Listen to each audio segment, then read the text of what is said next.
Would it help you to know the strategy of the world's fourth wealthiest man on how he allots his time and his energy? I know I did.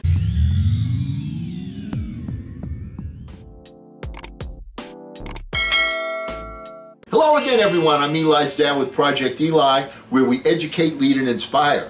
And I read an article, a great article by a gentleman named Moreno Zugaro, Z-U-G-A-R-O, entitled What Warren Buffett's Two-List Strategy Can Teach You About Productivity and Focus.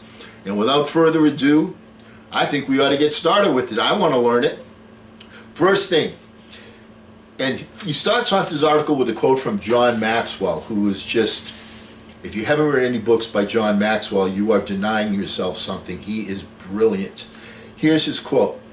It's said that a wise person learns from his mistakes. A wiser one learns from others' mistakes.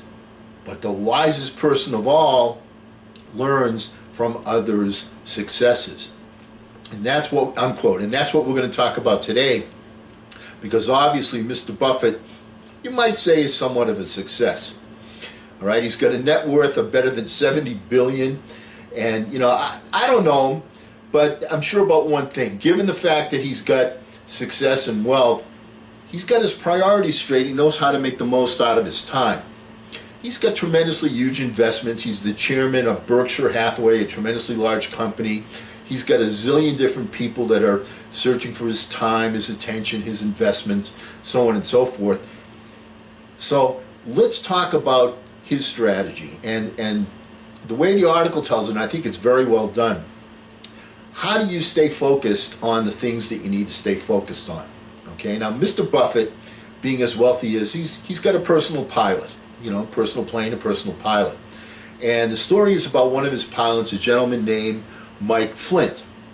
Now, Mr. Flint had been his pilot for a number of years, and, you know, over the course of flying places, he and Mr. Buffett had a number of different talks, and he asked Mr. Buffett for some advice. And Warren Buffett, being Warren Buffett, said, you know, stop your current job and go after your dreams. He said, let me help you out.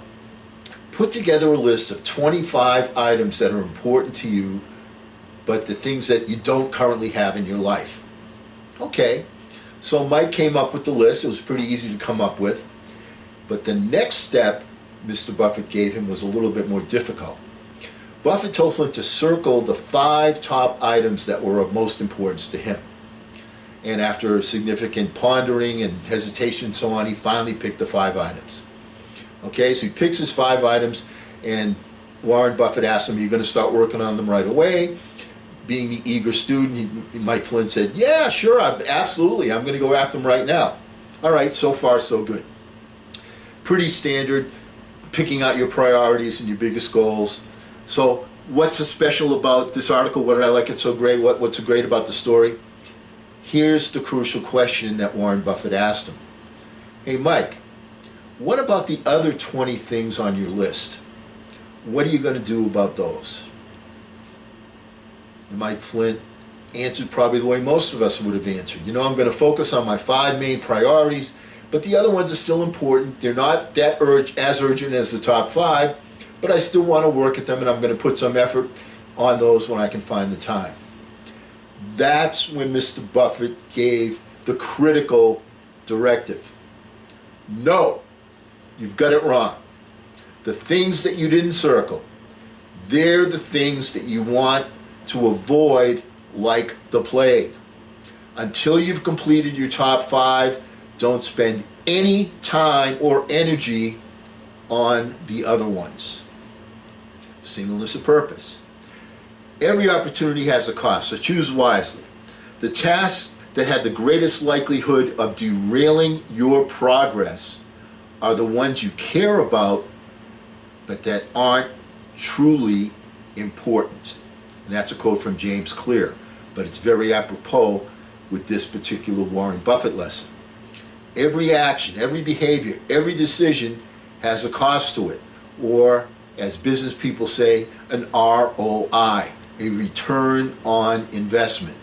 You need to ask yourself, what is the return on investment? So you single out your 5 top things, you focus on those only. That's when you're going to get the greatest return on your investment.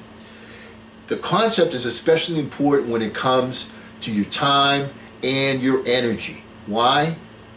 Because you only have so much time and so much energy. You might be doing some things with your time that move you a little bit forward to get you closer to your goals, but you could have used that same exact time to get the top 5 accomplished. Does that make sense? So the moral of the story is to focus on what really matters to you and make progress towards it, but you have to let go of other things, even if they sound tempting. But that's part of the learning. The problem is letting go of the things that aren't in your top 5, but things that you also want to ultimately do. And that's when your decision making gets more difficult. This is why Warren Buffett's 2-list strategy is so brilliant. It not only helps you find your priorities, but it also shows you the things that are the most likely to derail you and keep you from succeeding. So success is not only the things that you do, it's also the things you don't do. Does that make some sense? So let's recap this a little bit. Number 1, write down your top 25 goals and dreams. Number 2, select the top 5. Number 3, make your top 5 your to-do list and the other 20 your avoid like the plague list. Being focused is a superpower because there's tons of options and opportunities that you have in your life and in your career. In such a world, being able to focus on a few things becomes a superpower very few people possess. And the few that do realize a simple fundamental truth. Everything in life has a cost. And the things that you care about but have little payoff aren't a part of your utmost priorities, are the ones that are most likely to get you off track. So develop a razor-sharp focus, reach your goals, achieve your dreams. You gotta let go of the things that are not conducive to them, even if it hurts you. Once again, I need to give a tremendously huge shout out to Moreno Zugaro for his article, What Warren Buffett's 2-List Strategy Can Teach You About Productivity and Focus. I trust this will help you get with singleness of purpose. And because we'll never end a meeting on a philosophical note, why don't we get out there and charge? I'm Eli's dad.